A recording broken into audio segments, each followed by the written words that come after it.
What's good, everybody? I appreciate you checking in. All right, we got a couple things to talk about. One, we just finished up our second preseason game at Allegiant against the Dallas Cowboys, and we come up short 12-27. I kind of want to break that game down just a little bit, kind of give you some of my takes of that that I took from that game, as well as break down some winners and losers. And then also we're going to definitely talk about the hot topic, Gardner Minshew. The day after our preseason game, Antonio Pierce addressed the media and he announced that Gardner Minshew is going to be the week one starter going into Los Angeles when we play the Chargers week one. And so I'm going to give you my take on that, but I also want to get your guys' opinion as well. So get ready in the comment section. But before we dive into that, now that we know Gardner Minshew is the week one starter, let me know in the comment section down below, what do you think our regular season record is going to be with Gardner Minshew leading this team? Let me know in the comment section down below what you think our record is going to be. And as you do that, if you can, please hit that thumbs up, hit that like button. It definitely helps me out. I would definitely appreciate it. But if you haven't done so, hit that subscribe button. Hit that subscribe button. I'm doing my next giveaway at 4,000 subscribers. So if you want to be included in my next giveaway and all my future giveaways, hit that subscribe button. I would definitely appreciate it. It's just my way of saying thank you and showing my appreciation to all my subscribers and my viewers. So let's talk about this Cowboys game real quick. Obviously, we fell short, 12-27. This was probably one of the harder games to evaluate in the recent years that I can remember. Reason being is because we played our starters well into the second and even into the third quarter. And the Cowboys, they only played their second, third, and fourth stringers. They played all backups. And so even though there were some players that looked good, our O-line looked pretty good as a whole. Well, guess what? They're going against second and third stringers. Trey Tucker, DJ Turner look good. But again, you're going against second and third stringers. I don't want to take anything away from them, but at the same time, it's hard to evaluate. It really is hard to evaluate just how well they did. And so I kind of want to focus more on the defensive side because I'm going to get into the quarterbacks a little bit later, but I want to focus kind of on the defensive side. Some of the winners, one of the winners is Amari Gaynor, our rookie undrafted free agent linebacker, number 53. I did a video on him when we signed our undrafted free agents, and I was really excited about this kid. And so I saw him come in at the beginning of the second quarter. When we played against the Vikings, he got, I think it was about the second half of the fourth quarter, and made some good plays. He did take advantage of the opportunities he was given, but then he comes in at the beginning of the second quarter of this game, and he did well. Again, he just took advantage of the opportunities that were given to him. And so I'm excited. I'm excited to see him really capitalize on the opportunities, because I'll tell you right now, one of my losers is Luke Masterson. Before the preseason started, even before training camp started, I wanted to see if Luke Masterson was going to really battle Divine Diablo for that second linebacker position, because you saw flashes last season, but unfortunately, based on what I'm seeing out of Luke Masterson, he's regressing. He's not really showing a whole lot, and he was going against second and third string offensive line when he's going against the Dallas Cowboys, and that doesn't bode well for his progress, for his progression. And so I think Luke Masterson, he was a loser for me last game against the Vikings, and again, he's a loser again, unfortunately. A winner, in my opinion, is Janarius Robinson, the defensive end, number 97. I actually did a video on him halfway through last season that was basically saying he's going to take Tyree Wilson's spot. And he's not the most athletic guy, but he's got a motor. He just flies the football. He wants to get to the football. And he's, again, just like I said about Amari Gaynor, he's capitalizing on every opportunity he has. When he gets out on the field, he's just showing that he's improving, which is great. And so I think Janarius Robinson on the defensive side, I think that he's kind of upped his stock a little bit when it comes to getting some additional playing time. And then that leads me to a loser in Tyree Wilson. Tyree Wilson, unfortunately, he had opportunities against the Cowboys to either put some solid pressure or even sack Trey Lance. And there was probably 2 or 3 times where he just had a clear shot or he just had to set the edge and he just couldn't do it. And again, I'm not saying that Tyree Wilson needs to come out and be the next Max Crosby or even be the next Malcolm Kuntz.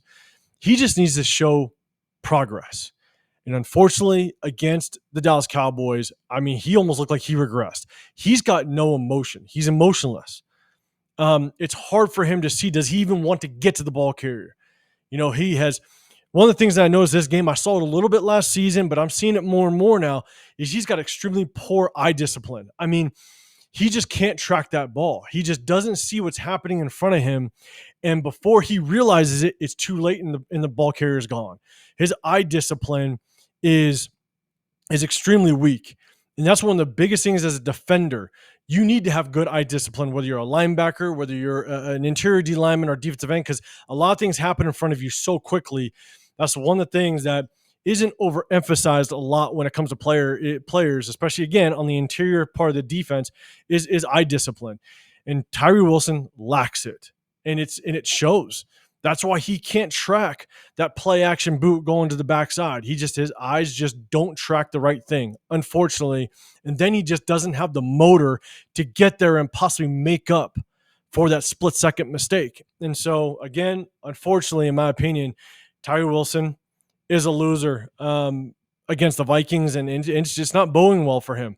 I want to see progress, and it's just not showing. So, again, but keep in mind, I want him to succeed. I want him to be that 7th overall pick that we drafted him. I want him to be that.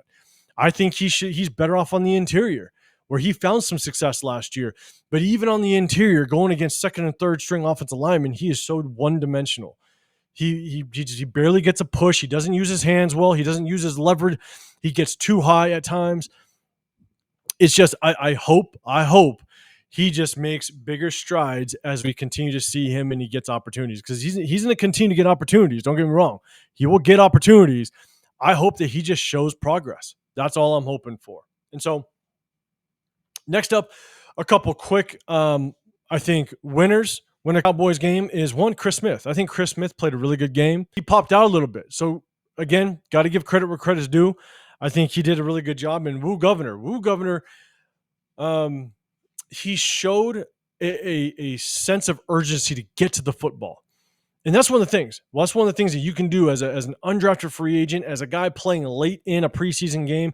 If you can show urgency to get to the football, that shows coaches that you are busting your ass. And that's huge. And that's what I liked out of him. Again, I'm not saying he's going to make the team, but out of the entire defense, I think Woo Governor did a really good job kind of later in the game, just kind of showing to the coaching staff he wants to get from A to B. He wants to get that ball carrier. So I was excited for him. One thing I will add is just kind of when our starters were in, I'm not throwing up any flags, but I do hope that our defense tightens up on the run in the run game. Okay. We had our starters out there against the Cowboys backups, and they kind of ran at will a little bit. The Vikings also ran at will against our starters. And so I just hope we tighten it up. I still have high hopes for this defense, don't get me wrong, but just seeing that happen, I hope that they're either just sometimes when you play in preseason, you will go 110% up to a certain point because you don't want to risk injury. And so I do hope that they tighten up and they become that top 10, top 5 defense that I think we all know that they can be. So I just want to see that defense tighten up, especially going into week 1, because I don't think any starters are going to be playing in this final preseason game. And so, again, guys, that kind of sums up my take on that Cowboys game. It was really hard to evaluate because at the end of the day, the majority of the time our starters are playing against their second and third stringers. And so hard to evaluate it. There's players that look good, but do you look good because you're playing the second and third stringers? It's really hard to evaluate. So that's kind of my take on the game. Now let's get into the Gardner Minshew talk. Obviously he was Gardner Minshew. He was announced as the week 1 starter. And look, here's my opinion on it. I don't think Gardner Minshew won the position. I don't think he won the job. I actually think if you look back at the statistics, Aiden O'Connell really didn't get a good shake when it came to the first preseason game. He got 1 drive. That was it. Gardner Minshew got 3. And Gardner Minshew, he did play well. But Aiden O'Connell had a hell of a drive, drove the length of the field to start the game. And on that 3rd and goal when he got sacked, it really wasn't even his fault. Yes, I would have liked him to step up in the pocket a little bit, but I think Trey Tucker just didn't continue his route, and it looked like Aiden O'Connell was going to hit him middle of the end zone for a potential touchdown. And so there's just some miscommunication. Trey Tucker should have continued on his route. And so I think Aiden O'Connell just didn't get a fair shake. But in the second game, if you look at statistically, I think Aiden O'Connell had a better overall game against the Vikings. He had that pick six. I would have hoped that Antonio Pearson and Luke Getsy would have given Aiden O'Connell just one more drive just to kind of redeem himself a little bit. But at the end of the day, he threw that pick six. It was a bad ball. He should never have thrown it. But he did look the better of the two. Because if you remember, Gardner Minshew also should have thrown a pick six. If that linebacker that jumped that inside slant route, if he would have jumped that, if he jumped it and picked that ball, he's off the races. He's going yard. He's taking that six. And so Gardner Minshew dodged a bullet there. But if you compare the two, yeah, Gardner Minshew had some good throws. He hit Trey Tucker down deep, but at the same time, he also had some really bad throws, some very inaccurate throws. And at the end of the day, you kind of know what you have with Gardner Minshew. So I'm going to kind of break this up in a couple different sections. But with Gardner Minshew, you know what you have with him. He's going to be able to scramble around. He's going to be able to extend some plays with his legs.